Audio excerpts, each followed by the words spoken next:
My friends, what would you think if this happened to you? You're having a tense argument with your mother-in-law.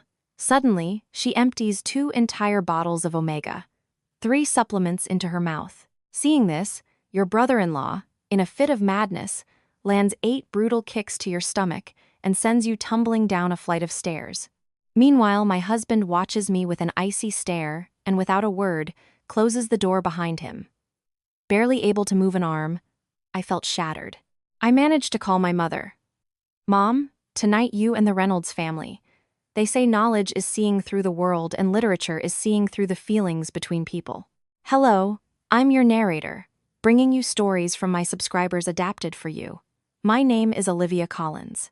Today marks 3 years and 4 months since Ethan Reynolds and I got married. If these last few years have been a turbulent dream, today was the day someone kicked me brutally awake from it. A day of pain that seeps into your very bones. The incident began at dinner. My mother-in-law, Carol, with that shrill voice of hers, started complaining that the meatloaf I'd prepared was too salty. Liv, what is this? Do you actually expect us to eat this? It's a salt lick, a pure salt lick. Are you trying to give this old woman a stroke? I lowered my head and just stirred the rice on my plate. I knew that whatever I said, she would find a new reason to criticize me. I just had to hold on a little longer, finish dinner, and go up to our room on the 2nd floor for things to calm down. But tonight, she was especially insistent. She dropped her silverware on the table with a clatter and shouted, "Why don't you answer? Who are you making that long face at? Just because your family has money, you think you're entitled to everything. The airs you put on, if you married a Reynolds, you have to follow the rules of this house. You understand?" The rage I'd suppressed for so long rose in my throat. I lifted my head, and in the calmest voice I could muster, said, "Carol, if the meatloaf is too salty, that's my fault. I misjudged the salt. I'll be more careful next time. But please don't bring my family into every issue." That sentence was like kicking a hornet's nest. She leaped to her feet, and pointing a finger at my nose, shrieked, Well, now you're talking back to me. Ethan, look at the wife you brought home. It's clear she wants to kill me." My husband, Ethan, kept his head so low it looked like he was about to bury it in his plate. He just mumbled, "Oh, Mom. Liv, please just stop." Just then, my brother-in-law, Kevin, a total slacker, shuffled into the dining room. Seeing the tense atmosphere, he immediately took his mother's side. He looked at me with disdain and said, "Sis, why do you always have to get Mom worked up? Don't you know what respect is?" A flame of anger shot through me. "Kevin, this is between your mother and me. Stay out of it if you don't know what's going on." "Ha!" My mother-in-law made a guttural sound, her face alternating between red and purple. "This is the end of the world. The end of the world. I can't take it anymore." Suddenly, she spun around and ran to the TV stand. She opened a drawer and pulled out 2 small pill bottles. I recognized them instantly. They were the imported omega-3 supplements I had bought for her last week. Each bottle cost over $120. While we stared at her, stunned, not understanding what she was doing, Carol opened the bottles, threw her head back, and emptied the contents of both into her mouth as if they were candy. She swallowed all the capsules in one go. Then, beating her chest, she screamed at Ethan, "Ethan, your mother doesn't want to live anymore. I can't go on living because of your wife." I was speechless. Was she really going to create such a scene over such a trivial argument? Kevin, seeing his mother swallow the pills, his eyes became bloodshot. He pointed at me and yelled, "Liv, look what you did to my mother. If anything happens to her, I swear I'll kill you." The situation was so absurd, I felt violated. I tried to explain that it was just omega-3, a dietary supplement that wouldn't harm her no matter how much she took. But Kevin wasn't listening. Blind with rage, he lunged at me like a wild animal. I instinctively backed away, but my heels hit the first step of the staircase. "Kevin, what are you doing?" I screamed, terrified. Without a word, his face contorted with rage. He lifted his foot and delivered a brutal kick to my lower abdomen. The first impact made me double over. I felt as if my insides were being twisted. I don't remember the second or the third. I only felt a colossal force hitting my body again and again. As he kicked me, he screamed, "Who the hell do you think you are tormenting my mother? You stuck-up bitch?" On the 8th kick, he used all his strength. I could no longer stay on my feet. My body arched backward, and the world began to spin. All I could hear were my mother-in-law's sharp insults, my brother-in-law's savage panting, and my own harrowing cry of pain. And then I rolled step by step down the stairs from the 2nd floor. I felt my body shattering. My forehead hit the banister. My arm bent at an impossible angle. It was as if every bone in my body was breaking. I finally landed with a sickening thud on the tiled floor of the 1st floor. Motionless, everything hurt. Every inch of me, especially my stomach, which felt like it was being stabbed. With a superhuman effort, I lifted my head to look up the stairs. In my moment of greatest desperation, I instinctively looked for my husband, Ethan. I expected him to run to help me, to stop his crazed brother, to say something, anything in my defense. But no, he was just standing there behind his mother and brother, his face pale and his lips trembling. Our eyes met for a second. In his, I saw bewilderment, but also a coldness that froze my soul. And then, as I watched him in disbelief, he did something I will never forget. Slowly and silently, he closed the thin wooden door that led to the 2nd floor. The soft click of the lock silenced all the noise from upstairs, and with it, it severed my last shred of hope. The world fell silent. There was only me lying on the cold floor, like a fish abandoned on the shore. Tears mixed with the blood trickling from my forehead, blurring my vision. But the pain of my shattered heart was far sharper than that of my battered body. I don't know how long I lay on the floor. It could have been a minute or an eternity. With my uninjured hand, I dragged myself inch by inch to lean against the wall. Every movement was an agony that pierced me to the core. I fumbled in my pocket and pulled out my phone with its cracked screen. With trembling fingers, I dialed the only number that came to mind. When they answered, I heard my mother's warm but puzzled voice on the other end. "Hello, Liv, honey. What's going on at this hour?" Hearing her voice, all the humiliation, pain, rage, and despair I had held back burst forth. Suppressing the urge to break down sobbing, I gathered all my strength to speak clearly. "Mom!" My voice was a hoarse whisper, but filled with a coldness I'd never had before. "Tonight, you and the Reynolds family." On the other end of the line, my mother was silent for 2 seconds. Those 2 seconds felt like 2 years. And when she spoke again, her voice was completely different. It was no longer warm. It was firm and glacial, a tone I had never heard from her. "Liv, don't be afraid. Tell me exactly where you are, and if you're badly hurt." Swallowing the lump in my throat, I could barely articulate. "I'm at the Reynolds house at the bottom of the stairs. Kevin hit me. He threw me down the stairs. I can't move my arm." "Stay still," my mother said instantly. "Don't move at all. I'll have your father find the nearest top-tier private hospital. Your brother and I are on our way right now. Don't hang up. Keep the line open." Through the phone, I heard the sound of hurried footsteps and my mother's voice shouting, "Charles, Liam, quickly, Liv's been hurt. They beat her at the Reynolds house." Then the sound of something falling and more rushed steps. I could perfectly picture the scene. My childhood home suddenly plunged into chaos. My mother's voice came back on the line, incredibly calm and with unquestionable authority. "Liv, listen to me. I've already told your father to arrange everything. You don't think about anything now. An ambulance will be at that house any moment. If anyone dares to touch a hair on your head, scream. I'll hear everything through the phone." Her words formed an impenetrable shield between me and the coldness of that house. Leaning against the wall, I heard my mother's steady breathing on the other end, my father's voice arranging things with a hospital, and the sound of my brother's car engine starting. The physical pain seemed to lessen slightly. I was no longer alone. Sure enough, a few minutes later, I heard the piercing wail of an ambulance siren outside. The sound grew louder and louder until it stopped right in front of the house. Immediately, someone knocked urgently on the door. The 2nd floor door, previously shut tight, finally opened. I heard my mother-in-law's bewildered voice. "Who is it?" It was then that Ethan, his mother, and his brother rushed down the stairs. When they saw me sitting on the floor, clutching my lit-up phone, their faces paled. Ethan tried to approach to help me up, but a paramedic stopped him. The paramedic knelt beside me and quickly assessed my condition, paying special attention to my twisted arm and the gash on my forehead. "Possible fracture and concussion," one of them said. "We need to get her to the hospital immediately. Will a family member be accompanying her?" My mother-in-law was the first to speak.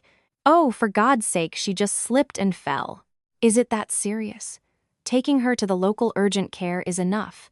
Bringing the phone to my mouth, I said clearly, "Mom, the ambulance is here, but no one from the Reynolds family wants to come with me." On the other end, my mother's voice was sharp. "I heard that. Tell those lowlives to get out of the way. Get in the ambulance alone with the paramedics. We'll meet you directly at the hospital." I looked up at Ethan and relayed my mother's words syllable by syllable. "My mother says for you to get lost." Ethan's face went from red to purple. He opened his mouth to say something, but one of the impatient paramedics intervened. "The patient is not stable.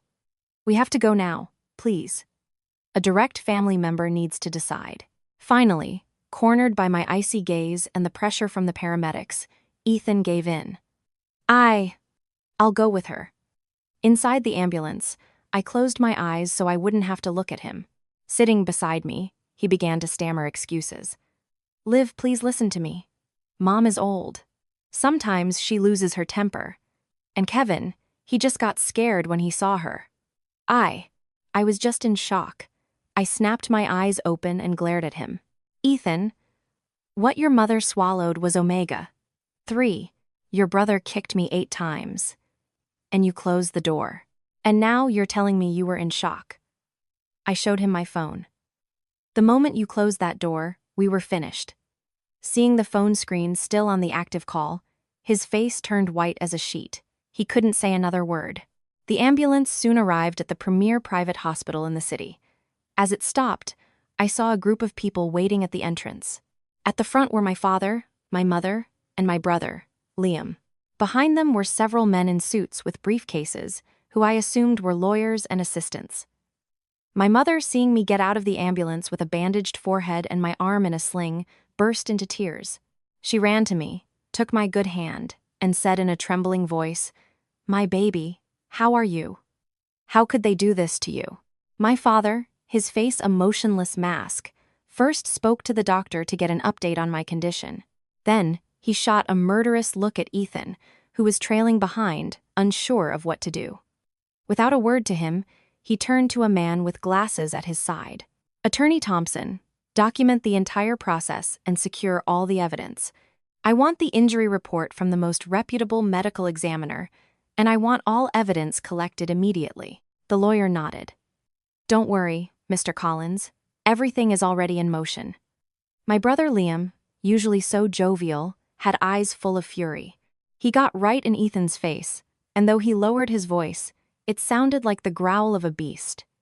"Ethan, if anything serious happens to my sister, I swear I will bury your entire family." Ethan, terrified, took a step back. "Liam, brother-in-law, this is all a misunderstanding." "Really, it's a misunderstanding. A misunderstanding?" My brother spat with contempt. "We'll talk about that misunderstanding after they're done examining my sister." I was quickly taken to the examination room. My father, mother, brother, and a forensic pathologist brought by Attorney Thompson accompanied me the entire time. An hour later, the test results were devastating. A fracture of the radius in my left arm, multiple soft tissue contusions, a mild concussion, and worst of all, slight internal bleeding from the blows to my abdomen, which required hospitalization and observation. Hearing internal bleeding, my mother swayed, and my father had to support her. My father's gaze was pure ice. He said to my mother, "You take Liv to her room and help her calm down." Then he turned to my brother and the lawyer. "Liam, come with me. Attorney Thompson, with what we have so far, initiate legal action immediately." "Let's begin." My brother nodded with determination. Once I was settled in a private suite, my mother, her eyes red, tucked me in carefully and said, her voice broken with rage, "Don't you worry, honey. Mom and Dad will make sure they pay for this. The Reynolds family, Not a single one of them is getting away with this. Lying in bed, I looked at the tar-black night sky through the window. My mind, for the first time, felt incredibly calm. I knew exactly what my father meant by, "Let's begin." The fate of the Reynolds family had started to unravel the moment my mother answered my call. "Mom," I said softly, "I'll make them pay for this. 10 times, over 100 times over." My mother squeezed my hand and said firmly, "Yes, I promise you." At that moment, we heard a commotion outside the door. It was the pleading voices of Ethan and his mother. "Mrs. Collins, Mr. Collins, please let us see Liv. We want to apologize. It was all our fault." My brother's cold voice echoed in the hallway. "See her? Get out of here. You can make your apologies to the judge." The noise outside ceased immediately. The hospital security, or the people my brother had brought, must have taken them away. The world was finally quiet. A nurse came in to start my IV. The cold fluid flowing through my veins began to dull the sharp pain in my body. My mother sat beside me, still holding my right hand, her eyes still bloodshot. "Get some sleep, honey," she said, gently patting the back of my hand. "Mom, I'm staying right here with you." I shook my head. Despite the unbearable pain, my mind was strangely clear. I wasn't sleepy. If I closed my eyes, I saw Kevin's monstrous face and Ethan's indifferent gaze as he closed the door. "Mom, I can't sleep if I close my eyes." My mother understood instantly. She sighed. "All right, don't sleep then. Let's talk a little." She paused and lowered her voice. "Tell me the truth, honey.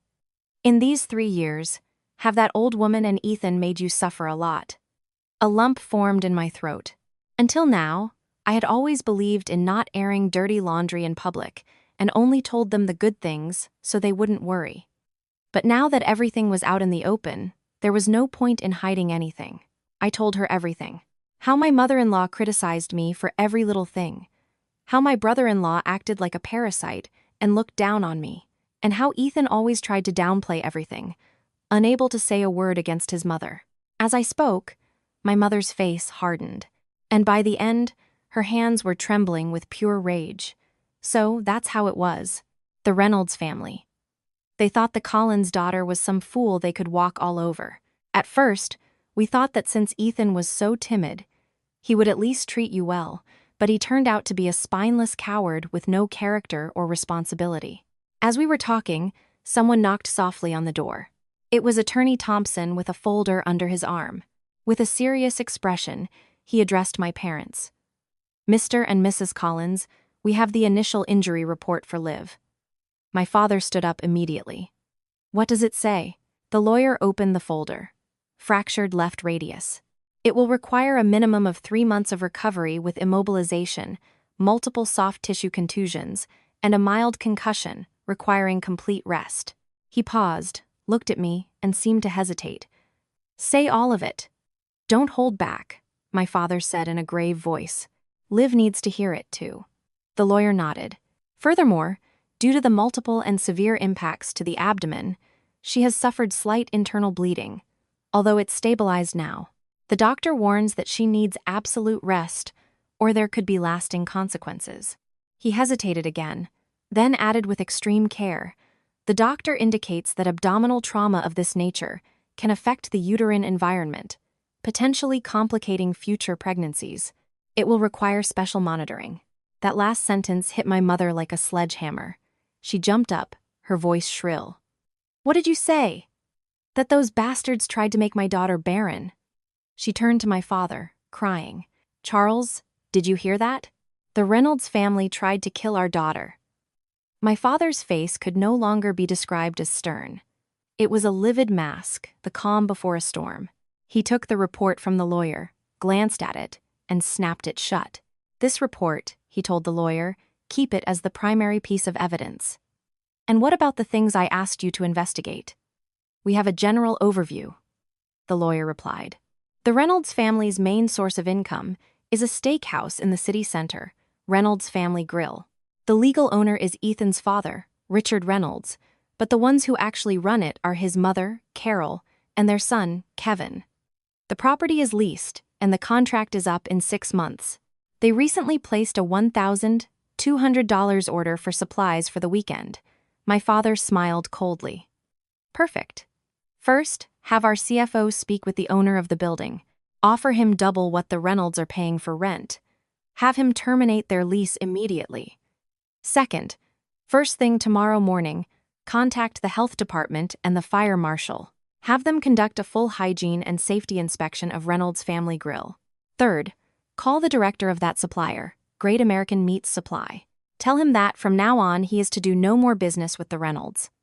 The lawyer jotted everything down. Understood, Mr. Collins. It will be done immediately. And one more thing, my father added.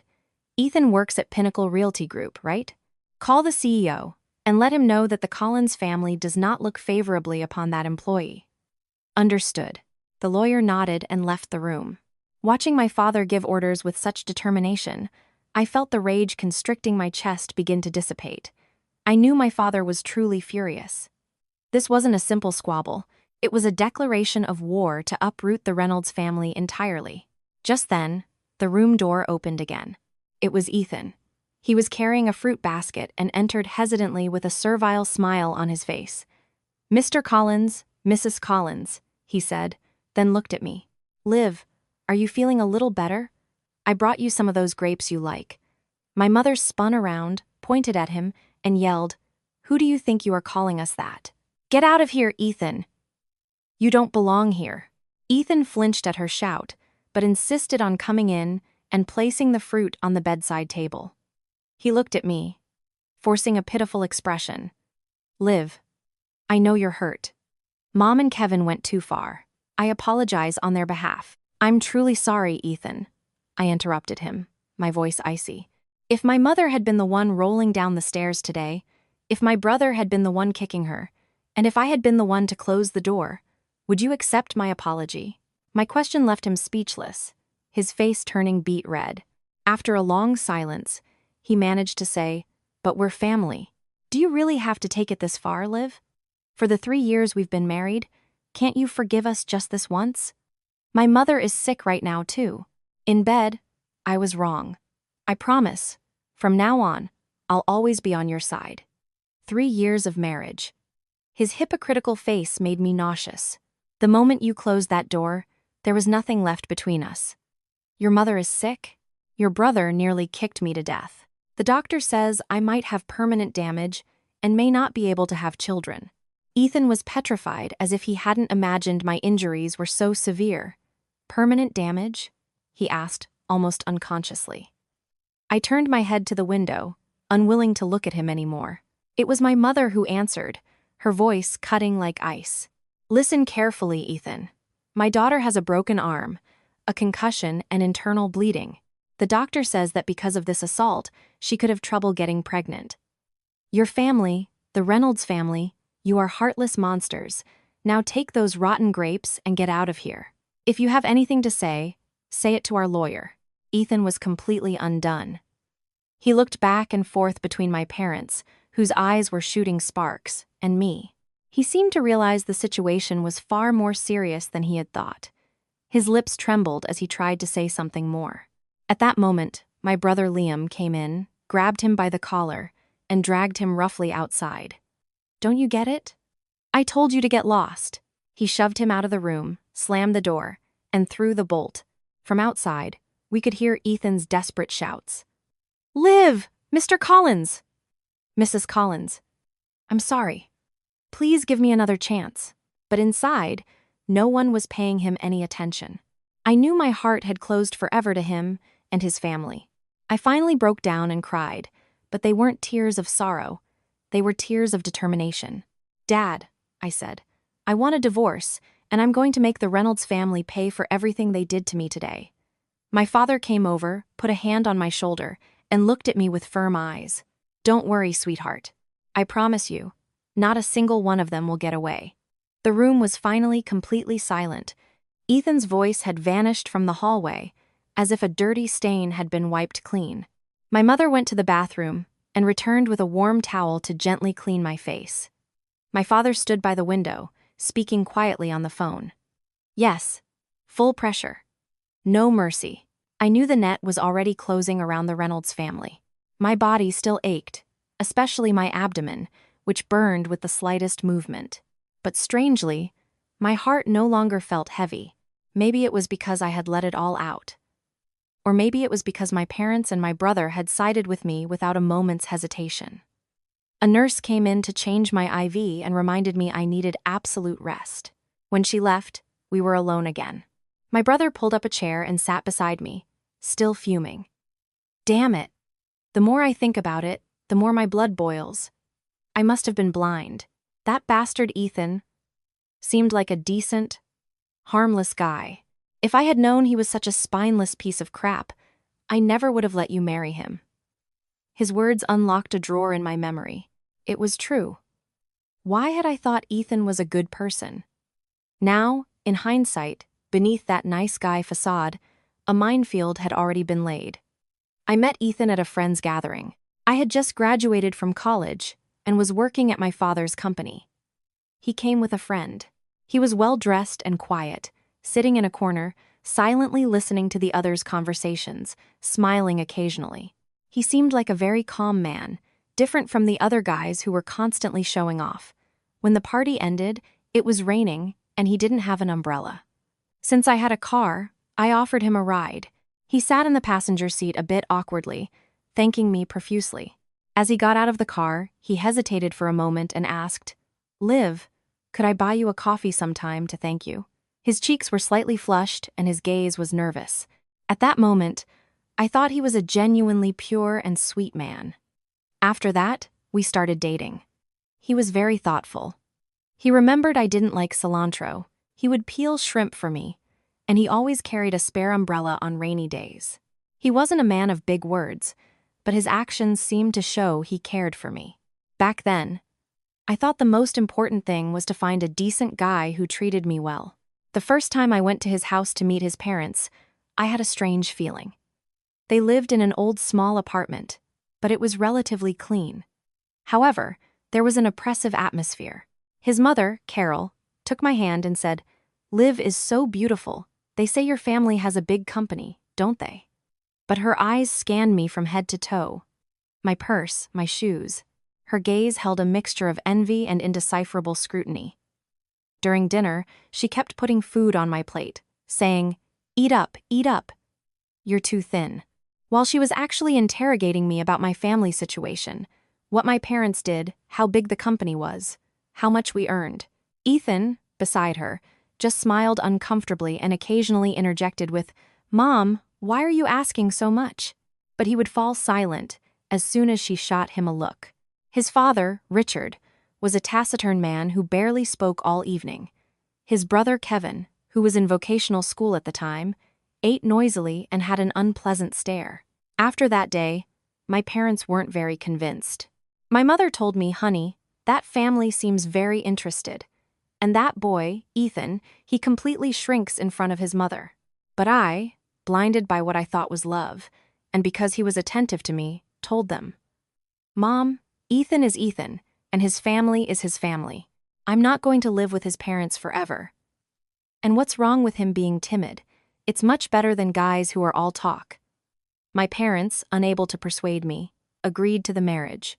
The wedding was a grand affair. The reception, the car, the dress, all paid for by my family.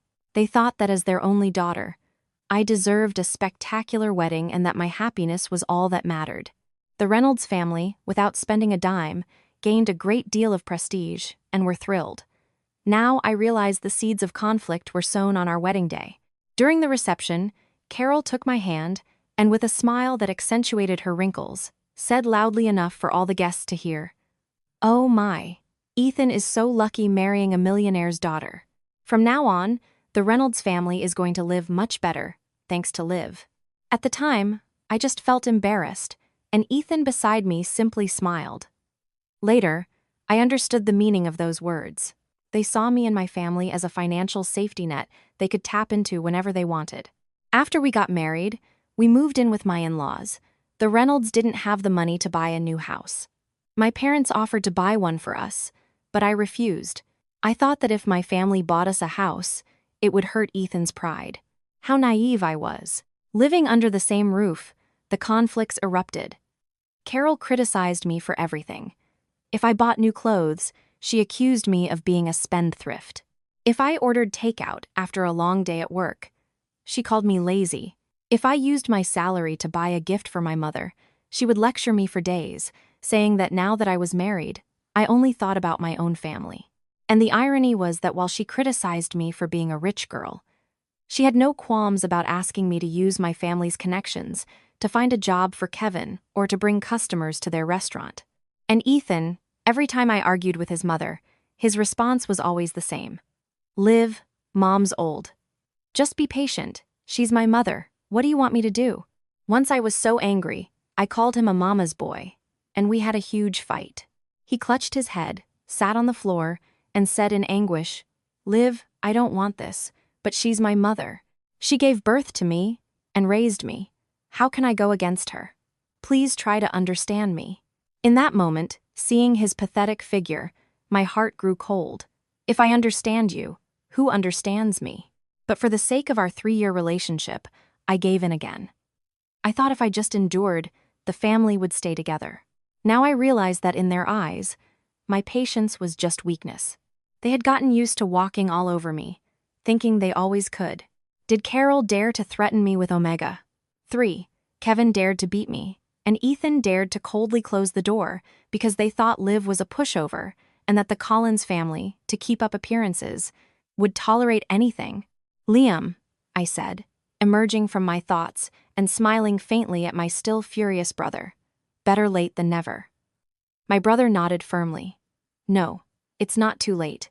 This time, I'll make sure those bastards live to regret it. At that moment, my father finished his call and approached the bed. His face was a little more relaxed. Everything is in motion, he told me. The building owner has already agreed. He'll talk to the Reynolds tomorrow to terminate the lease. The people from the health department and the fire marshal will be at Reynolds Family Grill at 8 a.m. sharp. And the director of Great American Meat Supply has promised not to supply them with a single steak ever again, my mother added with resentment. We have to cut off their money supply. Let's see if that takes them down a notch. Dawn broke. The sunlight streamed through the hospital room window, dazzling me. I had barely slept all night, but strangely, my mind was clearer than ever. Perhaps it was the rage that kept me going. A nurse came in to take my temperature and blood pressure and repeated that I needed absolute rest. My mother had gone to the cafeteria for breakfast, and my father and brother seemed to be out handling things. I was alone and silent in the room, staring at the ceiling. I imagined the chaos that must be reigning at the Reynolds house. They would surely have noticed my absence by now. Would Carol still be pretending to be sick?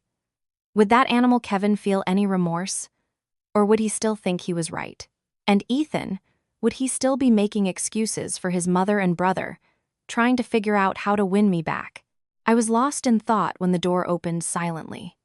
It was my brother Liam holding a thermos. His face showed a poorly concealed satisfaction. Hey, sis, you're awake. Mom brought some oatmeal and broth. It's still hot. Eat something. He set the thermos on the table, leaned in, and lowering his voice said enthusiastically, Hey, you'll never guess the latest. I just heard the Reynolds house is in a total panic. I tried to sit up and Liam helped me adjust the bed. What happened? Well, he said with a malicious grin, it seems that around 7 a.m., the building's superintendent saw Ethan and his father Richard leave looking panicked. They were probably heading to the hospital, but you know what? Their old van wouldn't start. Ethan spent a good while trying to fix it, sweating like a pig, but nothing. In the end, they had to run out to the street to hail a cab. I could picture the scene perfectly. Ethan knew nothing about mechanics. At the slightest problem, he always ran to a garage. For the van to break down at such an opportune moment, it was obvious whose idea that had been. Was that you? I asked my brother. Liam jutted his chin out proudly. Of course. A little appetizer to start things off. Let them see what it feels like when the sky is falling, and you have nowhere to hide, he continued. And you know the best part? When they finally got to their precious restaurant in a taxi, what do you think they found? What? I asked. Playing along. A huge notice plastered on the front door, he said, gesturing. The health and fire inspectors were there hauling things out. Health code violations, blocked emergency exits, faulty gas lines. The list of infractions was so long, they shut it down on the spot and issued a cease and desist order. Carol apparently threw herself on the ground in front of the restaurant, beating her legs and screaming that she couldn't take it anymore, that someone was trying to ruin them. The whole neighborhood came out to watch the show. I could almost hear Carol's shrieks. That restaurant was their family's livelihood. Most of their income came from it. With that notice, their means of support had vanished. And that's not all, Liam said, excited. The meat supplier called them and said he's not serving them anymore, that they can forget about their outstanding debt and they're on their own. Carol started crying and begging him on the phone, but the guy hung up on her. I listened in silence. More than glee, I felt a cold serenity. This was just the beginning. The first step in cutting off their economic base, in sowing panic and chaos among them. The real suffering was yet to come. Liam, if the restaurant is closed, they'll be even more desperate to find me now, I said. Let them try. He snorted. I've already got people at the hospital. They won't even get close to this floor. And Dad spoke with the local police precinct. If they come here and cause a scene, they'll be arrested for disturbing the peace. As we were talking, my phone buzzed. It was Ethan. On the screen next to his name were dozens of missed calls from him and his home number. Seeing the screen, my brother said, "Don't even think about answering. Let him stew." I nodded and let the phone ring until it went to voicemail. I knew that at this moment, Ethan must be like an ant on a hot griddle. The restaurant shut down, the van broken, and me completely out of reach. Knowing how easily he got flustered, he must be on the verge of a breakdown. A little later, the phone buzzed again.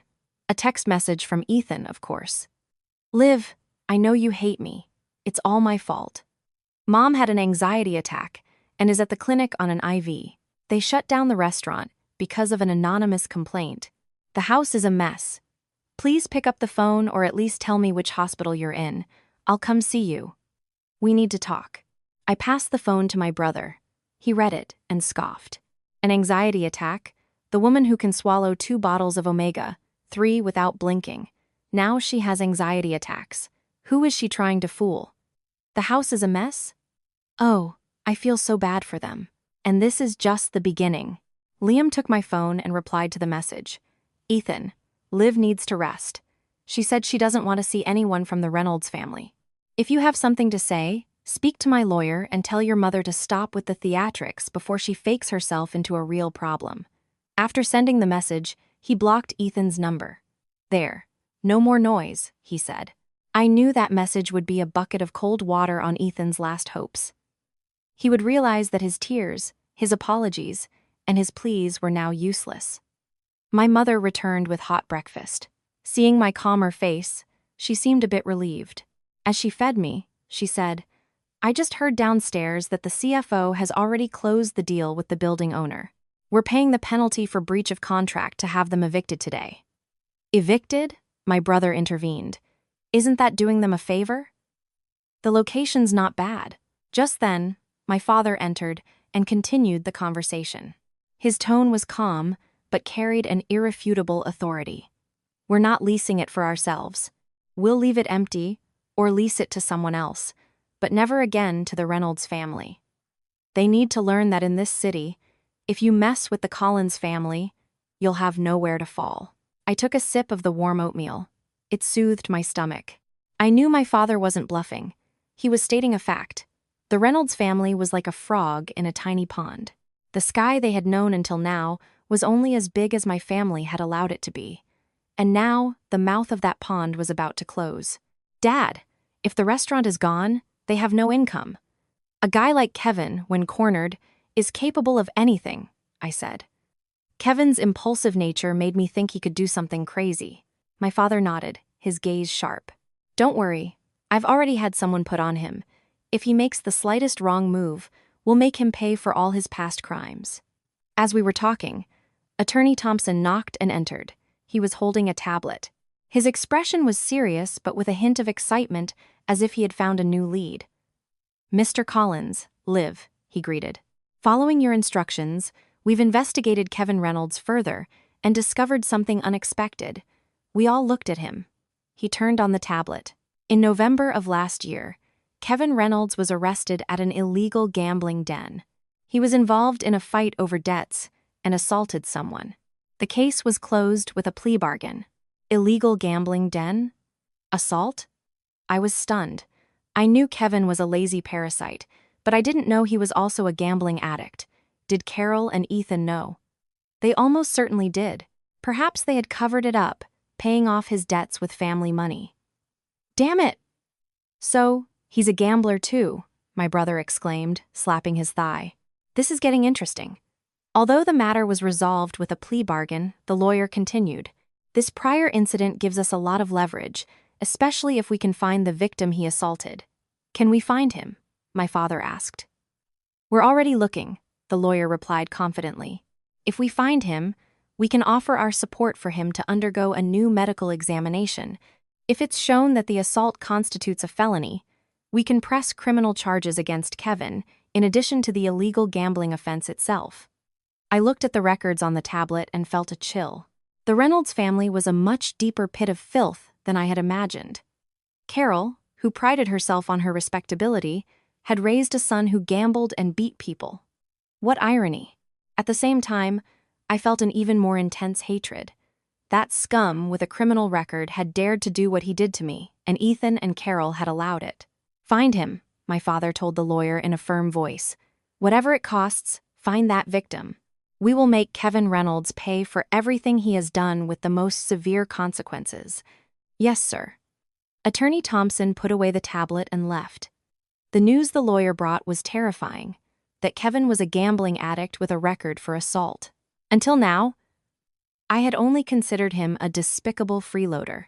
But now, I saw he was a ticking time bomb. Carol and Ethan undoubtedly knew and had hidden it from me, allowing me to live under the same roof. The thought alone made my skin crawl. My brother, furious, paced the room, cursing. A gambling addict and violent? What a family of degenerates. I must have been blind. How could I let my sister get into that cesspool? He stopped and looked at me. Don't worry, sis. If I don't put that bastard in jail, I'll change my name. My father was calmer, but his expression was darker. Without a word, he took out his phone and made another call. I assumed it was to expedite the search for Kevin's victim. I knew my father was so angry now that there would be no mercy. The next half a day passed quietly. I forced down some soup, and thanks to the painkillers, slept for a while. When I woke up, it was around 4 or 5 inches the afternoon. The sun was low, casting long shadows on the floor. My mother was beside me peeling an apple, and my brother was looking at his phone as if waiting for something. Sure enough, his phone rang shortly after. He saw the number, answered, and put it on speaker. Mr. Liam, a young voice said on the other end with a hint of excitement, "There are some interesting developments at the Reynolds house." "Talk," my brother said curtly. "A little while ago, the landlord went with some workers to evict them. Carol and her son Kevin were inside packing up their things. When the landlord told them he wasn't renewing the lease and that they had to leave immediately, all hell broke loose. The old woman started crying and screaming, grabbing the man's legs, saying it was an abuse of power, that he had to pay her compensation or she would kill herself right there. I could imagine the grotesque scene. My mother wrinkled her nose in disgust. But what Kevin did was worse, the informant continued.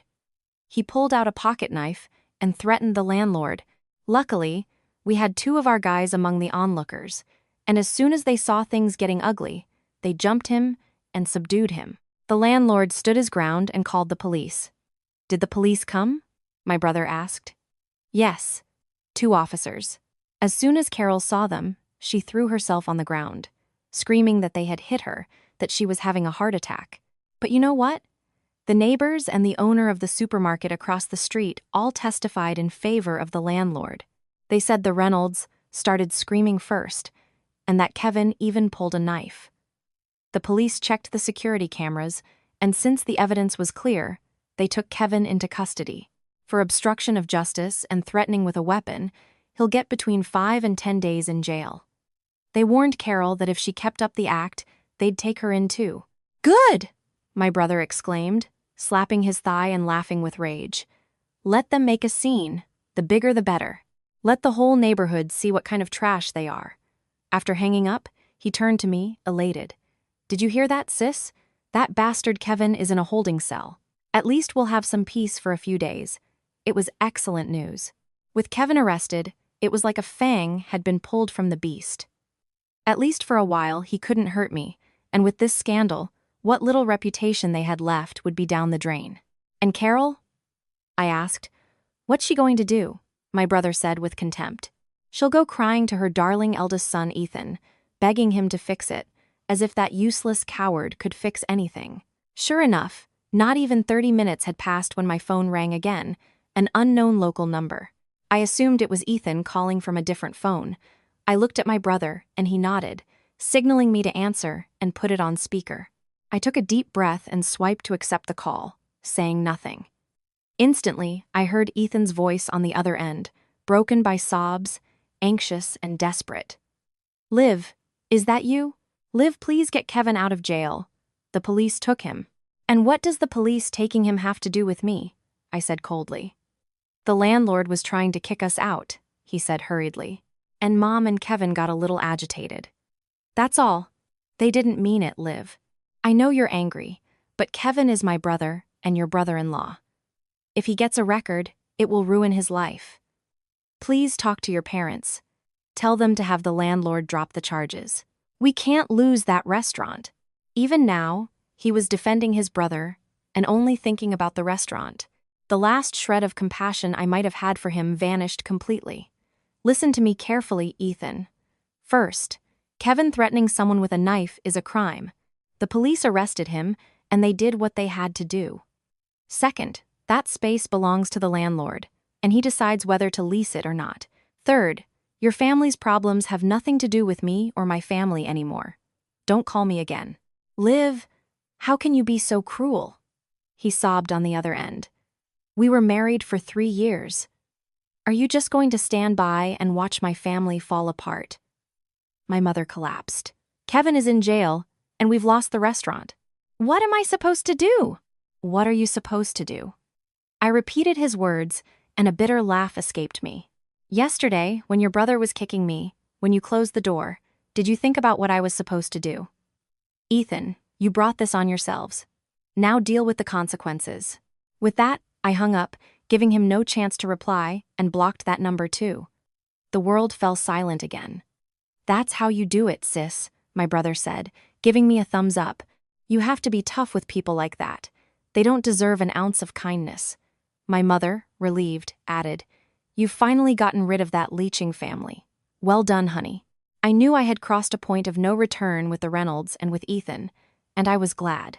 It was clean and final. That afternoon, my best friend Sophia came to see me with a huge fruit basket. When she entered the room and saw me in bed with a bandaged head and a cast on my arm, her eyes turned red. Liv!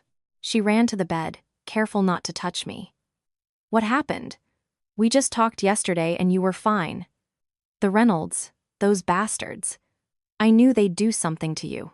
Sophia was my best friend. A strong-willed, direct woman. Whenever I told her about my problems with my in-laws, she always advised me to stand up for myself or to move out, but I always thought that with patience things would get better. I briefly told her what had happened. Sophia gritted her teeth and clenched her fists. 8 kicks, and he pushed you down the stairs? That Kevin is an animal. And Ethan closed the door. You call that a man? Divorce him now and ruin them. After venting, she leaned closer and said in a low, confidential tone, Hey, Liv, I have something to tell you. It might help. What is it? I asked. You remember my cousin, the one with the auto body shop on the west side? Last month, he told me some guy named Kevin came in to get an old van checked out. He didn't have any money and wanted to pay later, but my cousin refused. The name sounded familiar at the time, but I didn't think much of it. But today, when I heard about what happened to you, I called him to get more details. She paused and lowered her voice even more. My cousin said that Kevin's van smelled weird, a mix of urine and disinfectant. And Kevin kept looking at his phone, really nervous. like someone was after him. My cousin thought it was strange, so pretending to check the engine, he peeked inside. Between the seats, he saw several tiny plastic baggies, the kind they use to hold, drugs. Drug baggies? My heart skipped a beat. A terrible suspicion crossed my mind. Kevin wasn't just a gambling addict. He was a drug addict. Sophia, seeing my horrified expression, nodded emphatically. I'm not sure, but my cousin says he's 99% certain. He even remembers the license plate. Liv, this is really serious. What are you going to do? I immediately looked at my brother and mother. They had also overheard Sophia's conversation, and their faces had turned grim. If Kevin was really on drugs, the nature of this matter changed completely. It was no longer a family dispute or a simple assault. It was a serious crime. I have to call Dad and the lawyer right now, my brother said, pulling out his phone. If this is true, what Kevin is facing won't just be a few days in jail. I looked out the window at the darkening sky and felt my blood run cold. The pit of the Reynolds family was getting deeper and dirtier. Carol, with her precious little boy, her family I must protect. An even stronger determination rose within me. That family had to be completely excised, and they had to face the harshest judgment of the law. Sophia, I said, taking her hand, thank you so much for telling me this. It's a very important lead. What are friends for? She replied, squeezing my hand. If it helps you and makes that family of degenerates pay for what they've done, I'll do whatever it takes. A new clue had emerged, one that pointed to an even darker abyss.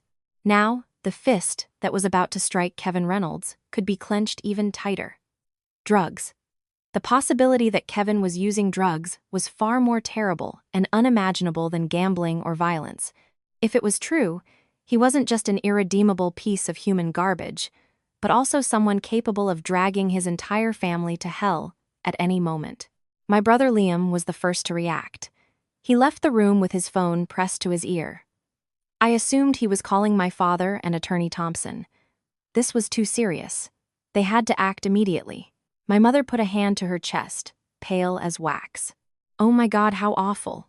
What kind of people are they? Thank God, Liv. Thank God you got out of there in time. She squeezed my hand tightly, terrified. Sophia, with a grave face, said, Liv, I know it's horrifying, but if it's true, it's the final proof to bury him. I'll have my cousin write down the license plate and all the details of that day so he can testify if needed. My mind was in chaos. On one hand, I felt a mix of shock and disgust. On the other, an even more visceral hatred. To have lived so long under the same roof as a dangerous individual, possibly a drug addict, gave me chills just thinking about it. And Carol and Ethan, did they know? If they knew and had consented, they were accomplices. A short while later, my brother and father entered the room together. Attorney Thompson was behind them. They all had expressions of extreme gravity. The information Sophia brought is crucial, my father said with unprecedented seriousness. I've already given orders to verify two things. First, with that license plate, we are tracking Kevin's recent movements and expenses to identify the places he frequents. Second, we are investigating on the west side to see if anyone knows Kevin or has seen him in contact with suspicious people. The lawyer, adjusting his glasses, added, Mr. Collins, Liv, if Kevin Reynolds is indeed involved in drug-related matters, the nature of the case changes completely. We may need to modify our initial strategy. Assault or gambling can be resolved to some extent with settlements or compensation, but drugs cannot. If this is confirmed, it becomes a criminal case. The police will get involved, and he will face a very severe sentence. There's nothing to modify, Mr. Thompson, I said immediately. What I want is for him to receive the harshest punishment possible. Having compassion for a creature like Kevin would be cruel to myself. My father agreed with me. Liam, he said to my brother, go talk to Sophia's cousin yourself. Get all the details and find out if it's possible to find those baggies he mentioned. A single one would be irrefutable proof. Got it. I'm on my way. My brother left instantly with Sophia. The room was once again just me, my father, my mother, and the lawyer. The atmosphere was tense. I knew they weren't just concerned about taking Kevin down, but also about my safety. A drug addict is unpredictable. The lawyer's phone rang. He stepped aside to answer. A few seconds later, he returned, his voice slightly excited. "Mr. Collins, Liv, I've just been informed. We found the man who was assaulted by Kevin last year. What unexpected and welcome news. Where is he? Is he okay?" I asked eagerly. "His name is Marcus Rodriguez. He's a contractor. Right now, he's working in Milwaukee. Our people have contacted him, and he's very willing to cooperate to make Kevin pay for what he did." According to him, at the time, Kevin owed him $300 from a gambling debt. When he went to collect, Kevin hit him in the head with a chair and he needed 7 stitches. At the time, he accepted a $500 out-of-court settlement from the Reynolds family because he was afraid of retaliation and urgently needed the money. But now, knowing that Kevin is at it again and has hurt someone much more severely, he's furious and willing to undergo a new medical exam and testify. 7 stitches. I held my breath. Kevin was a sadist. If he was capable of doing that to a creditor, with me, his target, he had been going for the kill. Excellent. My father decided instantly. Bring him here. Have him get a new exam at the best clinic. If the felony assault is confirmed, file a criminal complaint immediately. Give the police all his gambling records and also the suspicions of drug trafficking. We need to make sure he doesn't get away. Understood. Attorney Thompson got to work. The news, which was a calamity for the Reynolds family, was becoming the noose that would tighten around their necks. Over the next half day, the updates kept coming. My brother found security footage from Sophia's cousin's garage, showing Kevin's old van. Although the interior wasn't clearly visible, Kevin could be seen talking to himself, his behavior erratic and anxious. Somehow, my brother managed to collect a sample of a powdery residue from the gap between the seats and sent it immediately to a lab for a confidential analysis. The results would be back the next day. The people tracking Kevin reported that in recent months, he had spent many nights around an abandoned factory on the west side with very suspicious behavior, and his call log showed frequent contact with an unidentified number. All clues pointed to the worst-case scenario. That night, lying in bed, watching the city's neon lights, my feelings were mixed. In a single day, Kevin's true face had been revealed in all its deep, dirty ugliness. I felt fear, but also a cold relief. If all this hadn't exploded, I would have continued to endure that toxic house. Perhaps one day, something much worse would have happened to me. Ethan called again several times from different numbers, but I didn't answer. He sent several long text messages.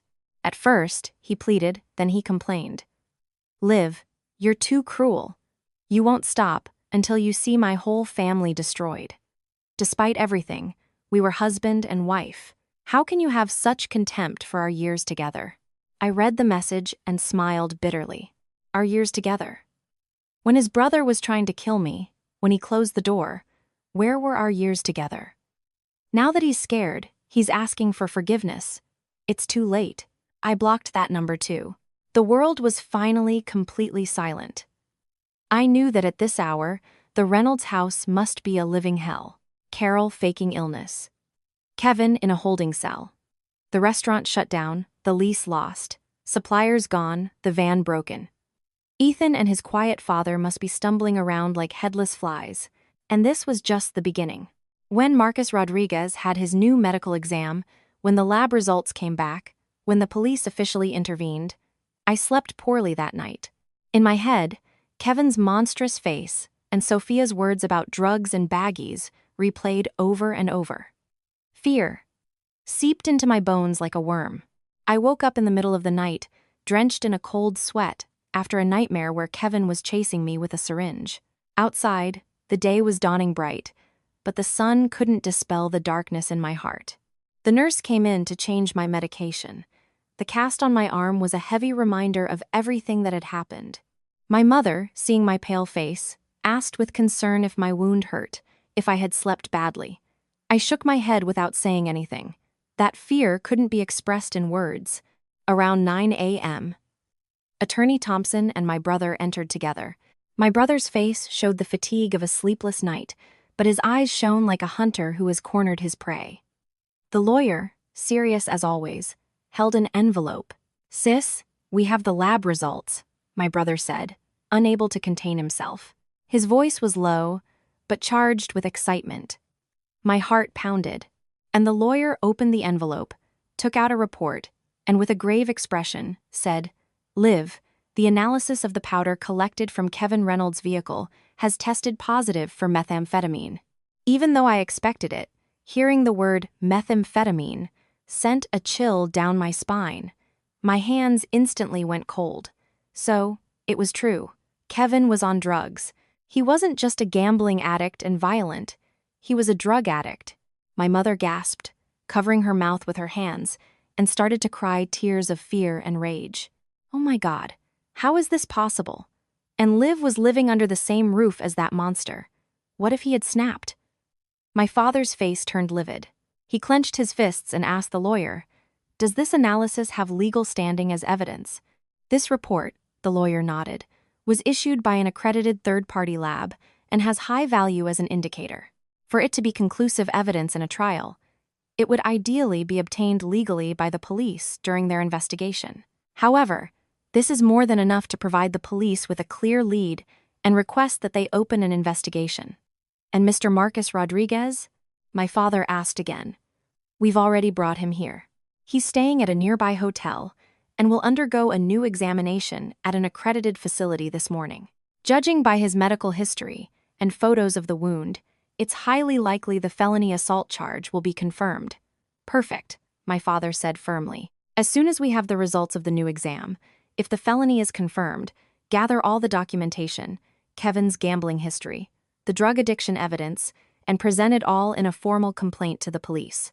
Let him be tried for all his crimes at once." I knew this meant Kevin's trial was shifting from a civil dispute or family matter to a criminal proceeding. He was going to prison. "Dad," I said, my throat a bit dry, "if we report this to the police, won't the story get out? Kevin is in custody now. If he finds out we reported him for drugs, his family—" "Don't worry," my father interrupted me with a piercing gaze. "It's all been planned.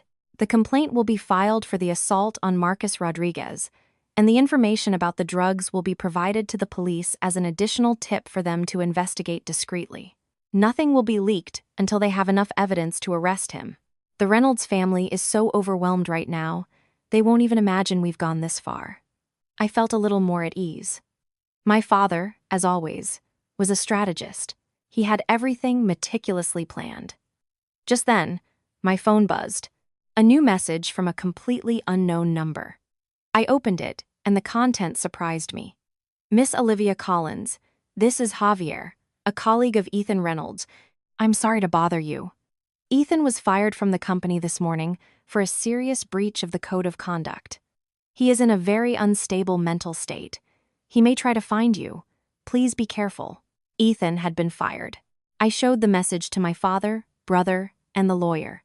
"How quick," my brother scoffed. "Saves us the trouble." "Mr. Thompson," my father said, "trace this number and confirm the source and increase security at the hospital. If Ethan shows up, he's not to get anywhere near this floor. Use force if necessary." Understood. The lawyer left to make the arrangements. Sure enough, before 11 a.m., we heard a commotion in the hallway. Ethan's hoarse voice was yelling, "Let me through. I have to see Olivia Collins. She's my wife. Who are you to stop me?" Then the deep, firm voices of the security guards and my brother's men. I asked my mother to open the door a crack. A few feet away, two enormous security guards were holding Ethan by the arms. His hair was disheveled, his eyes were sunken, his suit was wrinkled, and his tie was askew. Nothing was left of his previously neat appearance. Seeing me through the crack in the door, he struggled as if he had found a lifeline and shouted desperately, Liv, listen to me. I'm sorry. I'm truly sorry. Please forgive me just this once. I can't lose my job. If I lose my job, my family is ruined." I watched him coldly, saying nothing. He continued with a cry of despair. "Liv, we were married for 3 years. Please talk to your parents. Tell them to have me reinstated. I promise I'll do whatever you want. I'll listen to everything you say. If you want me to cut ties with my mother and Kevin, I'll do it. Please, I'm begging you." Cut ties. How ridiculous for him to say that now. He didn't understand anything. He didn't understand that for him and his family, I no longer felt the slightest affection, only disgust and hatred. My brother stood in the doorway, blocking my view, and said coldly to Ethan, "Ethan, you still have the nerve to come here and shout? Get lost. My sister doesn't want to see you. Whether your family is ruined or not, we don't care." "Liam, brother-in-law," Ethan pleaded now to my brother. "I was wrong before. I was a coward. Please put in a good word for me with Liv. I'll be her slave for life." "Don't screw with me," my brother spat. "Get out of here right now or I'll call the police and have you thrown in the same cell as your little brother." Hearing police and same cell, Ethan trembled and an even deeper terror took over his face. He finally seemed to realize that his pleas and tears were useless.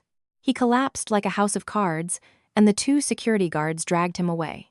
His pleas turned into a desperate wail that faded down the hallway. Ethan's desperate wail as the security guards dragged him off was like an unpleasant gust of wind that swept through the room and then vanished. I felt not the slightest bit of shock. On the contrary, it was as if a weight on my chest had lifted. Seeing him in such a miserable state confirmed that the path I had chosen was the right one. In the afternoon, the results of Marcus Rodriguez's new medical exam came in. Just as the lawyer had predicted, under current standards, the wound on his head was classified as a second-degree felony assault. This meant Kevin's attack was no longer a simple misdemeanor, but an aggravated assault, a serious crime that could carry a prison sentence. Attorney Thompson went directly to the police headquarters to the narcotics and organized crime division with all the documentation. Marcus's injury report, the previous out-of-court settlement, Kevin's gambling history, and the key piece of evidence, the methamphetamine analysis report. He chose that specific unit not only because they specialized in drug crimes, but also so that thanks to my father's influence, the case would be treated with the highest priority and the investigation conducted discreetly. When my father returned, he informed us that the police had accepted the complaint and, given the clear indications and solid evidence, had decided to merge the investigations. They would officially start with the assault on Marcus Rodriguez and in parallel secretly investigate the suspicions of Kevin's drug trafficking. As soon as they had conclusive evidence, they would proceed with his arrest. "This will be over soon," my father said, sitting calmly by my bed. "Once the police are ready, they can arrest him at any time." I nodded. The law, like a slow but precise blade, was descending inexorably on Kevin's neck. My only job was to wait patiently, and in the meantime, make them taste isolation and disgrace. "Dad," I said after a moment's thought, "waiting for the police to act doesn't feel like enough. What the Reynolds family cares about most is what people think. Carol has always boasted to the neighbors about being a devoted mother and an understanding mother-in-law. I want her to never be able to hold her head up again." My father looked at me with an expression that was both inquisitive and satisfied. "What do you have in mind?" "The truth about their filthy family can't be known only by us," I said calmly. "Their neighbors, their relatives, everyone needs to know what kind of person the little son Carol adores so much is, and how her older son consented to his brother's assault and abandoned his wife." "That's my department," my brother Liam exclaimed enthusiastically. "You want me to put up flyers in their apartment complex lobby, or get some buddies to shout it through a megaphone under their window?" I shook my head. "That's too obvious and could get us in trouble. It has to be more subtle." I asked my brother for paper and a pen. I dictated and he wrote. We drafted several anonymous testimonials. The content was a mix of truths and half-truths, but the message was clear. First, about why Reynolds Family Grill was shut down. We warned that the owners used low-quality ingredients, the kitchen hygiene was deplorable, and the fire safety was non-existent, endangering customers' lives. We advised never to set foot in that place again. Second, about the younger son, Kevin. We said he was a lazy delinquent, prone to fights and gambling, who even had debts with loan sharks who had come looking for him at his home, and that now, over a family dispute, he had gone so far as to throw his sister-in-law down the stairs, which was why he was in jail. Third, about the older son, Ethan. We insinuated that although he seemed like a decent man, he was actually a coward who did nothing while his brother nearly killed his wife, that he had even tried to coerce his injured wife into signing a settlement to protect his brother, and that he had recently been fired from his job for integrity issues. We mentioned nothing about the drugs. That was the card the police would play. But with these tangible scandals, the blow to Carol's pride would be devastating. My brother printed dozens of copies at several different print shops. Then, he hired some unknown youths to slip them under the doors of all the apartments in the Reynolds building late at night and to post them on the community bulletin board and on lampposts. The next morning, lying in my hospital bed, I imagined the small-scale media storm that must be raging in the Reynolds neighborhood community. Sure enough, at noon, our informant in the area sent news. Mr. Liam, it was a resounding success. Right now, the entire building is talking about nothing but the Reynolds family. The older ladies are whispering that Carol, who always acted so dignified, has a family that's a complete mess. This morning, when she went out to shop, the neighbors she used to chat with surrounded her with questions. She turned beet red, didn't know what to say, and ran back home. The father, Richard, who already rarely left the house, is now a complete shut-in, and Ethan stopped by for a moment, but he heard the neighbors calling them shameless cowards and ran off like a scared rabbit. Hearing this news eased the tightness in my chest a little more. Sometimes this kind of social shaming can be more painful than a direct financial blow. The what will people think that Carol valued so much, I had shattered it myself and thrown it at her feet for everyone to trample on. The snowball kept growing. By evening, even distant relatives of the Reynolds began to call to ask what was happening, some with sincere concern, others with poorly disguised glee. Carol's phone must have been ringing off the hook until apparently she turned it off. Desperate, Carol resorted to an absurd tactic. She went to the Homeowners Association to complain that someone was spreading rumors about her family and demanded that the board issue a statement to deny them. The result was as expected. The neighbors, who already knew the rumors and now had the flyers as proof, didn't believe her. On the contrary, they kindly suggested she control her sons better and stop causing problems in the community. Humiliated, Carol left completely defeated. I knew this was just the beginning. The law would judge the physical wounds. But this moral pain, the pain of not being able to hold your head up in your own community, of being pointed at by everyone, had only just begun. Ethan sent me another message from a new number. This time it wasn't a plea, but an accusation full of rage. Liv, it was you with the flyers, wasn't it? You won't be happy until you've ruined our lives and forced us to leave the city. How can you be so evil? Evil. Reading those words, I laughed. Compared to what they did to me, this wasn't even the beginning of evil.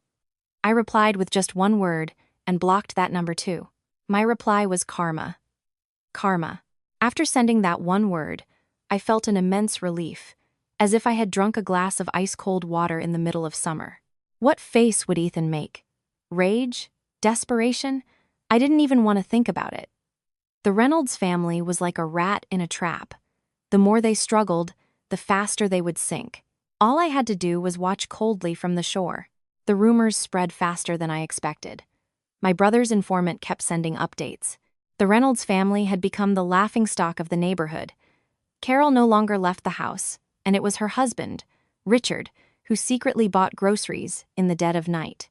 The ladies who were once her friends now avoided her on the street, as if afraid her bad luck was contagious. This isolation and contempt must have been unbearable for her, but it wasn't enough. The real main event was the police investigation. 4 days after the flyers were distributed, my father and Attorney Thompson came to my hospital room. The lawyer's face showed a mix of exhaustion and excitement. "Liv, there's been a major breakthrough in the police investigation," he said without preamble. "We found the definitive evidence against Kevin." I sat up immediately, momentarily forgetting the pain in my abdomen. "Have they found direct proof that he uses drugs?" "Something much better," the lawyer said. "Through technical means, the police have identified the owner of the suspicious phone number Kevin frequently contacted. He's a known dealer with a prior record. Last night, as soon as Kevin was released from custody, they followed him to the abandoned factory on the west side and caught him red-handed buying drugs from that individual. The arrest was clean, and during the search, they found a small amount of methamphetamine and paraphernalia on him." Caught red-handed. My heart leaped. Now he truly had no escape. And the case with Marcus Rodriguez? I asked. It's all been consolidated. My father intervened, his voice cold and serene. During the interrogation, they also questioned him about the assault on Marcus. At first, he denied everything. But when cornered with the drug evidence, he broke down and confessed to everything: the drugs and the assault. He's currently being held as a suspect for a felony drug charge and another for aggravated assault. He's been transferred to pretrial detention. This time, he won't be out in 10 days. Suspect. Pre-trial detention. Those words, though heavy, brought me a strange relief. The scum who almost killed me was finally going to pay for his crimes. Justice and prison awaited him. I'm glad, I said, my voice trembling with a mix of excitement and contained emotion. And there's more, the lawyer added. During the interrogation, Kevin stated that both his mother and his brother Ethan knew he was using drugs and even gave him money for it. For now, it's just his word. But if it's proven, Carol and Ethan could be charged with accessory and conspiracy to commit a felony drug offense, which would greatly worsen their situation. That Carol and Ethan knew? That they gave him money? I felt a wave of uncontrollable rage. They knew Kevin was on drugs, and they covered for him, funded him. Where did that leave me? What were they thinking? Having a drugged-up time bomb next to me. Investigate it. You have to find out the truth, I said, gritting my teeth. If they really knew and gave him money, I will never forgive them. My father nodded and told the lawyer, relay this information to the police. Have them investigate thoroughly. Understood? The lawyer took note. I knew that taking down Kevin was just the beginning. Carol and Ethan wouldn't get away. Especially Carol, the architect of it all. As if to confirm my thoughts, my phone rang again. Another unknown number. But the name that appeared surprised me a little. It was a distant cousin of Carol's, a man named Doug. I had seen him once at a family celebration. He was a simple-looking truck driver, not very close to the Reynolds. Why was he calling me? I hesitated for a moment, but answered and put it on speaker. Hello, Liv. Is that you? Doug's voice sounded rushed and scared. Yes, Doug, it's me. What's wrong? I asked calmly. Liv, something terrible has happened, he exclaimed. My Aunt Carol just called me crying like a madwoman.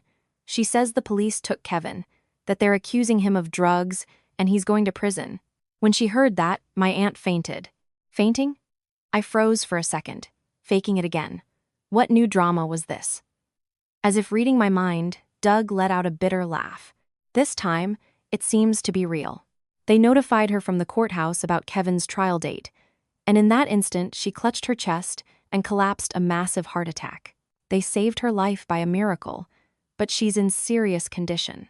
The doctor says it will be difficult for her to return to a normal life, a heart attack. So, she had truly broken down. I felt something indescribable. Surprise, yes, but not a shred of pity. It was the logical consequence of having coddled her son for years, of not teaching him the difference between right and wrong. The monster she had created was now her own karma. I see, I replied calmly. And why are you calling me? Doug was silent for a moment, then said with difficulty, Liv, I have no right to ask you for anything. I just thought you should know, and Ethan is on the edge, too. Since my aunt was admitted, he just sits in the hospital hallway like a robot. He doesn't cry, doesn't talk, doesn't respond to anything. I'm afraid something will happen to him. Liv, I know they were wrong. I know they deserve to be punished, but they're still human. Couldn't you delay the divorce filing a little, just so they can breathe? No, I interrupted him coldly before he could finish. Doug, I understand your position, but the Reynolds family's situation is the result of their own actions. It has nothing to do with me. Carol having a heart attack and Ethan being broken is the harvest of what they sowed. My divorce will proceed as planned. I will not wait a single day. On the other end of the line, Doug was silent. Finally, his voice cracking, he said, Understood. I'm sorry, Liv. I'm sorry for bothering you. When I hung up, the room was silent. My mother looked at me, hesitant to say something. I spoke first. Mom, do I seem too cold? My mother shook her head. She took my good hand and with red eyes said, No, honey, you're right. You can't be soft with people like that. Have you forgotten what they did to you? Brenda brought this on herself. If she hadn't protected that delinquent son of hers so much, she wouldn't have ended up like this. And Ethan is even more pathetic. If he had had a shred of responsibility, things wouldn't have gotten to this point. Being soft now would be cruel to yourself. I nodded. It was true. Pity for the enemy is cruelty to oneself. In this war, there was no truce. Carol's collapse and Ethan's ruin were their problem. My only mission was to move forward, reclaim what was mine, and get out of that mire completely. Days later, Kevin's trial for drug trafficking and aggravated assault was held. I didn't go. I didn't want to see his repugnant face again. Attorney Thompson attended on my behalf to file the civil claim for damages. The trial was swift. The evidence was conclusive, and Kevin admitted to the facts. The court sentenced him to 5 years and 6 months in prison. When he got out, the world would have changed, and his life would be completely destroyed. I received the news while doing physical therapy for my arm at the hospital. My brother came running to tell me. I simply said a curt "oh" and continued flexing my fingers. I didn't feel the joy I expected, just a sense of calm of things falling into place. One less problem. Kevin's conviction was the final hammer blow to the Reynolds family. Carol, upon hearing the news in the hospital, worsened and apparently became delusional. Ethan disappeared completely. His phone was off, and he didn't even visit his mother at the hospital. In that old apartment, only the taciturn Richard and a caregiver remained to look after an old woman who had lost her mind. I suppose that's what you call a broken family. My divorce lawsuit was filed by the lawyer. Ethan didn't even have the courage to show up in court. The court proceeded by public notice and set the hearing date for a month later. The lawyer assured me that even if Ethan didn't appear, the hearing would proceed as a default judgment, and with our evidence, victory was certain. The compensation, even if he didn't pay it immediately, would be enforced by the court, garnishing and auctioning all his assets until the debt was paid his share of the old apartment, the furniture, even the broken-down van. Everything would be seized and sold. I was in no hurry. What I wanted was not speed, but a definitive end. I would watch as they lost everything and rotted in their despair. A week before the hearing, I was discharged. My parents and brother came to pick me up. As I left the hospital, the winter sun blinded me. I took a deep breath of the cold, free air. Sitting in the car, watching the scenery go by, I felt that my life in the hospital, full of pain and oppression, was finally over. I didn't go back to my parents' house, but to a luxury penthouse in the city center in my name, a new space with no memories of the Reynolds. I needed to break completely with the past and start over. Slowly, I returned to my routine. Working from home, Sophia visited often. She took me to a spa, brought me my favorite desserts, and never mentioned the Reynolds. My parents and brother also treated me with care, avoiding any reminders of those terrible days. Time was the best medicine and the fairest judge. While I healed my wounds, it slowly consumed the Reynolds family. Through the lawyer, I received news from time to time. Carol had worsened and was showing signs of dementia. Richard was working in construction to barely pay for his wife's medication and rent. They had to leave the old apartment and move to a smaller, more sordid place. There was still no news of Ethan. Hearing these things, my heart remained calm. No joy, no sorrow. They were to me complete strangers. The day of the divorce hearing arrived. I didn't attend. I left everything in the hands of the lawyer. The outcome was as expected. Ethan did not appear. The judge, after reviewing the evidence, issued a ruling immediately. The divorce between Olivia Collins and Ethan Reynolds was granted. Ethan Reynolds was ordered to pay Olivia Collins compensation of $750,000 within 15 days of the judgment becoming final. The lawyer brought me a copy of the decree, white paper, black letters, and the court seal. Touching that cold paper and reading the words dissolution of the marital bond, I felt the huge stone that had been weighing on my heart shatter and disappear. It was over. I didn't throw a party. I simply sat by the large window of my penthouse and looked out at the city for a long time. The city lights sparkled, and my heart was more at peace than ever. Had my revenge succeeded? In a way, yes. Kevin was in prison, Carol had lost her mind, Ethan had vanished, and the family was ruined. They had paid a terrible price for what they did to me. But I knew that the real victory was not how miserable they had become, but that I had finally escaped that mire and regained control of my life. I was no longer the oppressed Liv of the Reynolds family. I was a new Liv, independent and strong. The wounds of the past would remain as scars, but they would no longer hurt. The hatred with time and justice had dissipated, becoming a memory I never wanted to revisit. Days later, with the lawyer, I completed the final divorce procedures. Leaving the courthouse, I looked at the certificate in my hand. The sun reflected off it, dazzling me. "Miss Collins," the lawyer said with a smile, "congratulations on your freedom." I nodded and put the certificate in my purse. Yes, freedom. Never before had that word seemed so real and precious. I looked up at the blue sky and took a deep breath. The air smelled of the damp earth of early spring. The winter was gone. My spring now had truly begun. The path ahead I would walk alone, but it would be a beautiful and bright path, leaving the Reynolds family forever behind in their cold, desperate winter. And that's our story for today. What did you think? Leave your opinions in the comments. See you in the next story.